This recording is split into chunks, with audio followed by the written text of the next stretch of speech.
Hi అండి, ఎలా ఉన్నారు? బాగున్నారా? మేము కూడా చాలా బాగున్నాము. ఇక్కడ నేను మల్టీగ్రెయిన్ దోశకి బ్యాటర్ అనేది నానబెట్టుకుని ఉన్నాను. దీంట్లోకి నేను ఏమేమి వేసానంటే, ఒక గ్లాసు మినపప్పు, 2 గ్లాసుల రేషన్ రైసు, ఒక గ్లాసు బ్రౌన్ రైస్, ఒక half glass rajma, half glass బొబ్బర్లు, ఒక టేబుల్ స్పూన్ మెంతులు, ఒక టేబుల్ స్పూన్ వచ్చేసి పచ్చిశనగపప్పు వేసి నేను ఈ బ్యాటర్ అనేది ప్రిపేర్ చేసుకున్నాను. మార్నింగ్కి దోశలు వేసుకుందాం. Good morning. ఇప్పుడు వచ్చేసి టైం వచ్చేసి 4:57 అయింది కదా, అది తప్పు టైము. 4:30 అవుతుంది. 4:30కి డైలీ లెగుస్తాను నేను.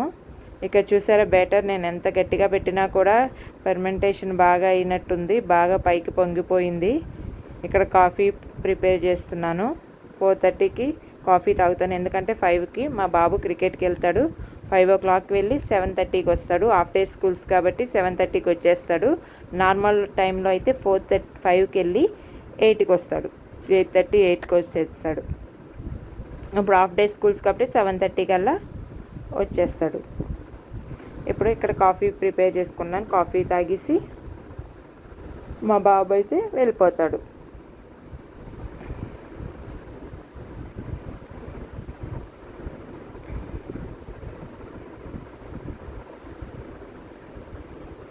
ఇప్పుడు ఆల్రెడీ రెడీ అయిపోయి కూర్చున్నాడు. ఇప్పుడు టైం వచ్చేసి మనకి 5:25 అయింది, అంటే ఎగ్జాక్ట్గా 5 అయినట్టు. ఇప్పుడైతే స్టార్ట్ అయిపోతాడు. స్టార్ట్ అయిపోయి మళ్ళీ 7:30కి కలుస్తాడు. ఫైనల్లీ వెళ్ళిపోతున్నాడు. ఇప్పుడు మనం దోశకి బ్యాటర్ ప్రిపేర్ చేసుకున్నాం కదా, ఆ దోశలోకి మనకి ఎప్పుడైనా సరే కొబ్బరి చట్నీ చేయండి, చాలా బాగుంటుంది. పల్లీలు, కొబ్బరి వేసి మనం చట్నీ చేసుకున్నామంటే ఈ మల్టీగ్రెయిన్ దోశకు అనేది టేస్ట్ చాలా బాగుంటుంది. ఒకసారి ట్రై చేసి చూడండి. ఫైనల్లీ వెళ్ళిపోతున్నాడు. ఇప్పుడు మనకు చట్నీకి అయితే ప్రిపేర్ చేసుకుందాం.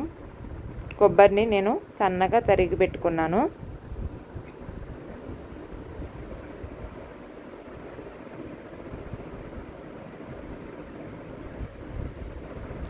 ఇప్పుడు నూనె వేసుకొని కొంచెం పల్లీలు అనేది సిమ్లో వేయించుకుంటే టేస్ట్ అనేది బాగుంటుంది.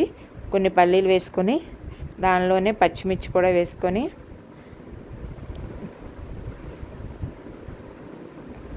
ఇంకో పక్కన అయితే నేను బాయిల్డ్ ఎగ్స్ కూడా పెట్టున్నాను. రోజు బాయిల్డ్ ఎగ్స్ తింటే చాలా మంచిది కదా.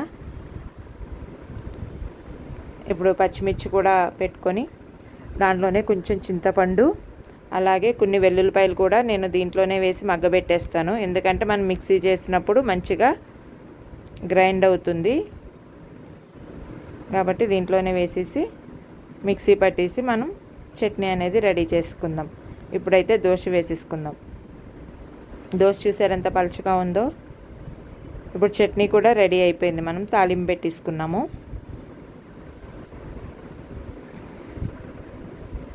ఇప్పుడు దోశలు కూడా చూడండి పలుచగా వచ్చింది. మనం అన్ని పప్పులు వేసినా కూడా దోశ అనేది పలుచగా వచ్చింది, చూసారా.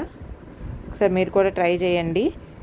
ఇప్పుడు మధ్యాహ్నానికి నేను చికెన్ ప్రిపేర్ చేస్తున్నాను. ఆనియన్స్ కట్ చేసుకొని పెట్టుకున్నాను. చికెన్ మనకి గ్రేవీకి ఎక్కువ కావాలంటే నేను చెప్తాను చూడండి.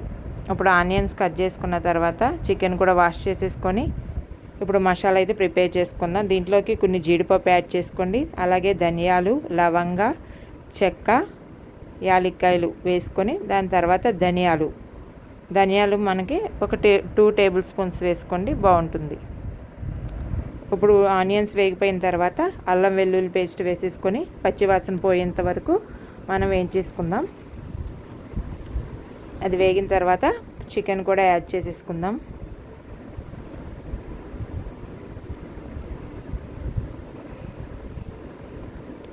ఆ చికెన్ కూడా మగ్గిపోయిన తర్వాత దీంట్లోకి నేను 3 టమాటాలు సన్నగా కట్ చేసుకొని వేసుకుంటున్నాను.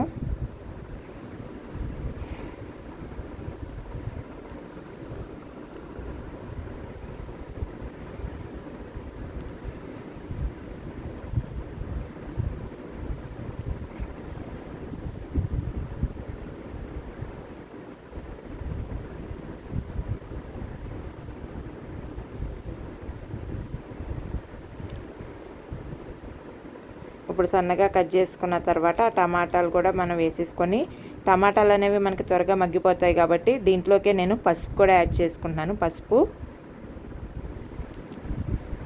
సరిపడినంత కారం,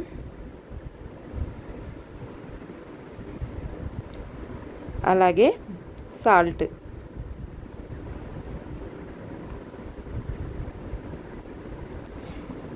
ఇవన్నీ వేసి నేను ఇప్పుడే కలపకుండా మూత పెట్టి ఒక 5 నిమిషాలు ఆగిన తర్వాత కలుపుతాను. 5 మినిట్స్ ఆగిన తర్వాత ఇప్పుడు మనం కారం అవన్నీ వేసుకున్నాం కదా, అవన్నీ ఒకసారి బాగా మిక్స్ చేసుకుందాం. ఆల్రెడీ మనం మసాలా ప్రిపేర్ చేసి పెట్టుకున్నాం కాబట్టి ఆ మసాలా కూడా వేసేసి ఒకసారి 2 సార్లు కడిగేసుకొని ఒక టీ గ్లాస్ అంత వాటర్ మనం దాంట్లో వేసేసుకొని, మనకి గ్రేవీ అనేది చూసారా ఎంత వచ్చిందో. మనకి గ్రేవీ ఇట్లా ఉన్నప్పుడే మనం దించేసుకున్నామంటే మనకి సరిపోతుంది. ఎందుకంటే థిక్గా ఉన్నప్పుడు ఇంకా గట్టిగా అయిపోతుంది కాబట్టి ఈ కన్సిస్టెన్సీలో ఉన్నప్పుడు దించుకుంటే మనకి గ్రేవీ అనేది సరిపోతుంది. క్లైమేట్ చూసారా చాలా చల్లగా అయిపోయింది. ఇది ఈవినింగ్ తీసిన వీడియో.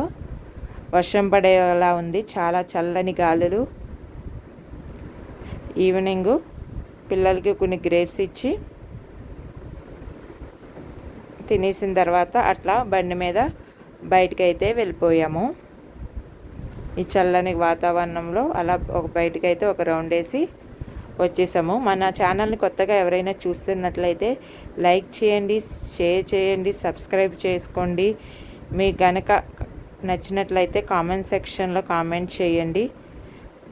మన ఛానల్ ఇంతవరకు చూసి మమ్మల్ని ఆదరిస్తున్న ప్రతి ఒక్కరికి చాలా థ్యాంక్స్ అండి. ఇంకా ముందు ఇంకా మంచి వీడియోస్ చేయాలని కోరుకుంటున్నాను. Thank you so much.